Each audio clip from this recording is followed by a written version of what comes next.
if they came through from where they were to where they are now? No, that's what I told them just on the locker room right now. They got that was another great football game, and it comes down to that kickoff return. And but I was proud of how our team battled all the way to the last onside kick, even though there was a couple times in that football game that,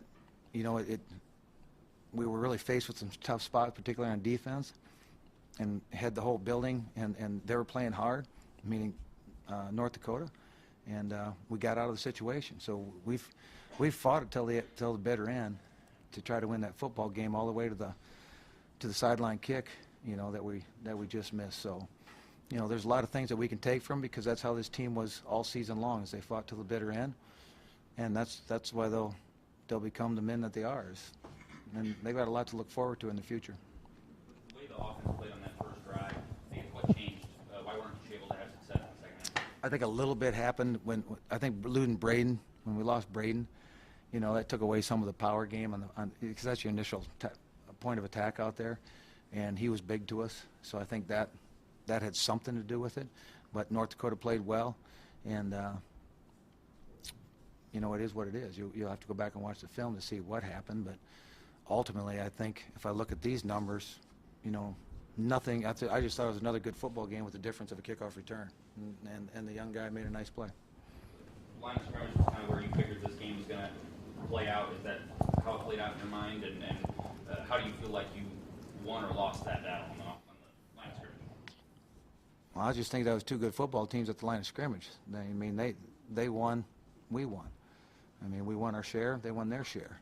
So there's really nothing that separated that point of attack. They had a couple momentum swings in the second half. They won that second half, and we probably won the first half and didn't get enough points by doing so. But it still came down. That kickoff return was that difference in points that kept coming back to haunt you that you couldn't overcome. The first couple of kicks were kind of to the corners. Were you trying to kick away from Anderson? No, well, it's not real hard to kick away because he's in the middle. So you got to pick to the right or to the left. And really he broke some tackles, so he made the play, because he was hemmed up, and he kept churning and then broke out of it. How disappointing is this? I know you've gotten this far and you've worked hard, and this is a good football team that you lost to today, but what's the level of disappointment? Well, I'm not going to say I'm disappointed. I'm frustrated, and yeah, you wish you were still playing. And I'm disappointed that these guys won't be back with us next year. Because these two are two great football players, and what they did the last two seasons for us, how they fought back, and we're probably one of the few teams that can walk in this building and just do what we did, and should have won. And had our chances to win. So, again, I appreciate, this is everybody knows a tough place to play, but I think, just proud of our team. I'm not going to get into it because I think this is a good football team that North Dakota State has.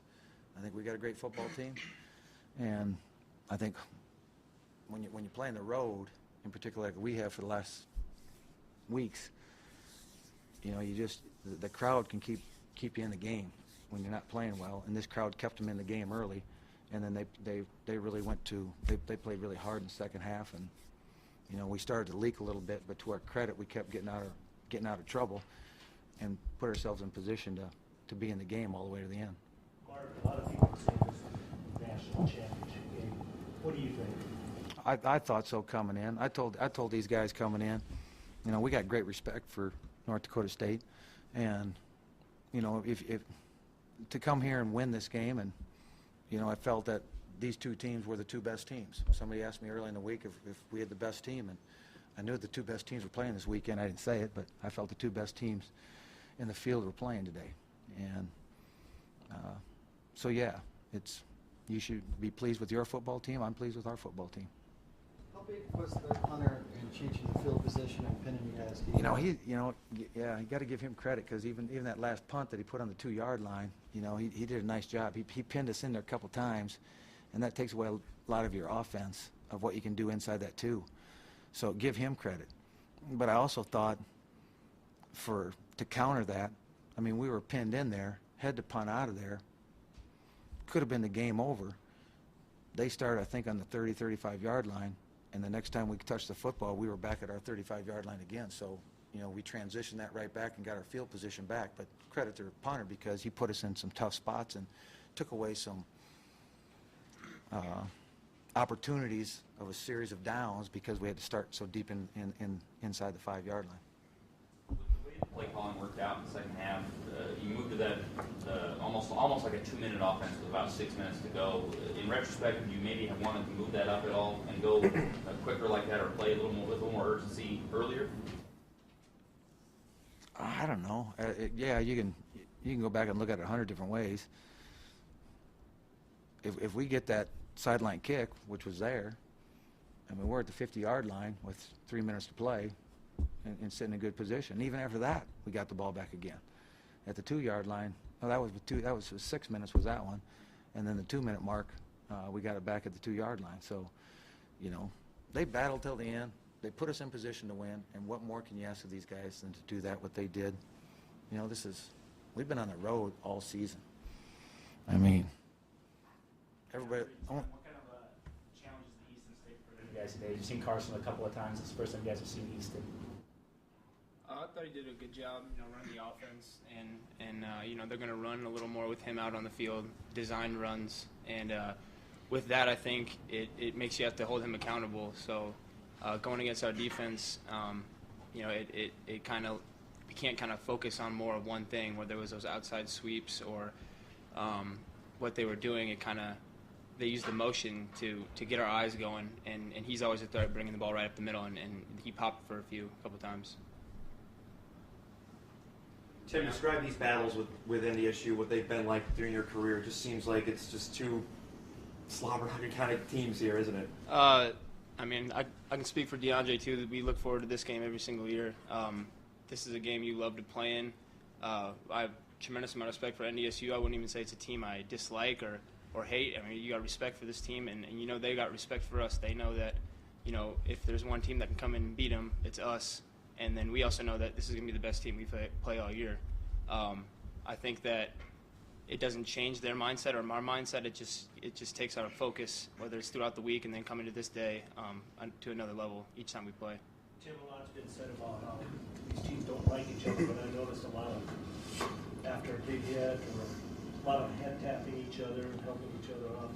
Can you talk about that? That's just football. You're going to have times where there's hostile things going on, and you're going to have times where you're just playing football out there. Ultimately, we're out there all playing together. We know this is a huge game on a big stage, and if you take away the fun of it, then you take away the game. So I think that with the respect we have for each other, you're just going to kind of see those things that happen on the field. Yeah, Andre, what do you take away from this season? What's something you're going to remember? Just trusting what the coaches say and trusting the plan, as a secondary and as a defense as a whole. Just trusting that initial plan from camp all the way till now, and it all, like you said, it came down to a few plays, and just trusting that process, and that's what it really comes down to. How tough was it knowing you guys were good enough to win this game and that close to winning this game? Oh, it hurts, but a great football team, so. What do you miss most about this team, DeAndre? Being around them, period. The guys, I'm done soon, semester, so just being around the family aspect of UNI football and coming in locker room every day, that's gone now, so that's all I miss the most, really, that family aspect. What about you, Tim? What do you miss most? Like you said, it kind of just all hits you at once. It still hasn't hit me yet. It'll probably hit me sometime, coming up here soon, but you go through 4 years, and Coach Farley talks about, what UNI football means to you. And, you kind of sit there as a freshman, and you kind of say, okay, that's the head coach saying some stuff. And as the year goes on, and out of my senior year, you really understand, what the program means to you. And it'll mean something to me and DeAndre and the rest of the seniors for the rest of our lives. We'll be coming back and watching these games, and we'll be, like Coach Farley has said before, you're always going to know the kid who wears your number for all the games you watch, and it's always going to mean something to you. So, like I said, the tradition of UNI and with the coaches we have and how they've instilled things into us, it's something we're really going to miss. both of you guys, this group that's leaving, these seniors, what kind of mark do you guys feel like you left on UNI? Leave our impact, leave our footprint, and that's what we wanted to do from the jump, coming in as the secondary that we had this year, and the senior group that we had, just leaving that footprint, letting our names be here through history, getting that 2015 up on the wall, and that was the most important thing to our senior group. Any more questions for the guys? Great.